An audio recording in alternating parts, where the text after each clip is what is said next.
आता मागच्या वर्षी माझं उत्पन्न 160 टन झालं सगळं. ह्या वर्षी 200 प्लसचं आमचं टार्गेट आहे. नमस्कार, मी अमोल गव्हाणे.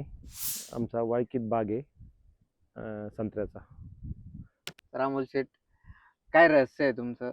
मागच्या वर्षी संत्र्यात तुमचे 1 कोटी झाले. यंदाही बाग भरपूर फुटलेला दिसतोय. आता हे सगळे कष्टाचेच फळं आहेत. मागच्या वर्षी आमचे 1 कोटी 1 लाख रुपये झाले.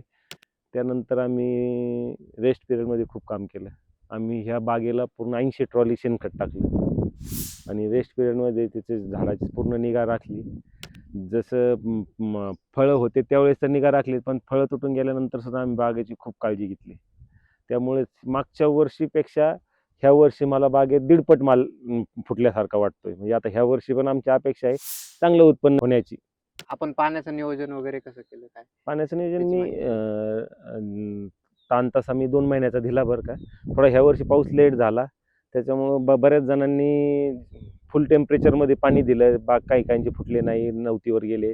पण मी बऱ्याच लेट जसं टेम्परेचर कमी झालं तसं पाणी देऊन फवारे माझे 3 फवारे झाले.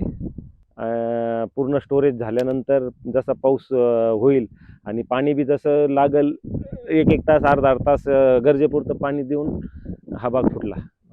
तरी साधारणतः आपल्याला काय वाटतं की या कंडिशनमध्ये बाग आहे, तर याचं उत्पन्न किती अंदाजे येईल? आता मागच्या वर्षी माझं उत्पन्न 160 टन झालं सगळं. ह्या वर्षी 200 प्लसचं आमचं टार्गेट आहे. कमीत कमी 200 प्लसच व्हायला पाहिजे ह्या वर्षी. बाग पण मागच्या वर्षी झाडांची ग्रोथ पण मागच्या वर्षीपेक्षा खूप झाली आणि बहार बी मागच्या वर्षीपेक्षा पण जास्त वाटतंय. त्यामुळे ह्या वर्षी 200 प्लसचं आमचं टार्गेटच आहे. तर आता या बागेत आंबे बहार पण दिसतोय, तर त्याची काय माहिती द्या ना? आता ह्या बागेत आंबेबार आम्ही धरला नव्हता, पण हे ताकदीच्या याच्यावर आलाय. आता माझ्या बागेत हे आंबेबार तुम्ही पाहताय, प्रत्येक झाडाला 2-2, 3-3 कॅरेट माल आहे आंबेबाराचा बी. कमीत कमी 15-16 गाड्या माल आंबेबाराचा बी, आणि त्याचं पण आम्ही नियोजन चांगलं केलंय. ह्या वर्षी आंबेबाराला बी चांगले रेट राहणार आहे अशी इच्छा, असं वाटतंय आम्हाला. त्याच्यामुळे माल चांगला राहील आंबेबाराचा.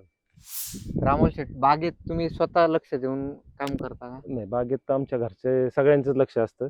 आम्ही रोज निशी आमच्या बागेत चक्कर असते. काम काय झाडांना लागतंय, कमी पडतंय, ते आम्ही स्वतः लक्ष देऊनच.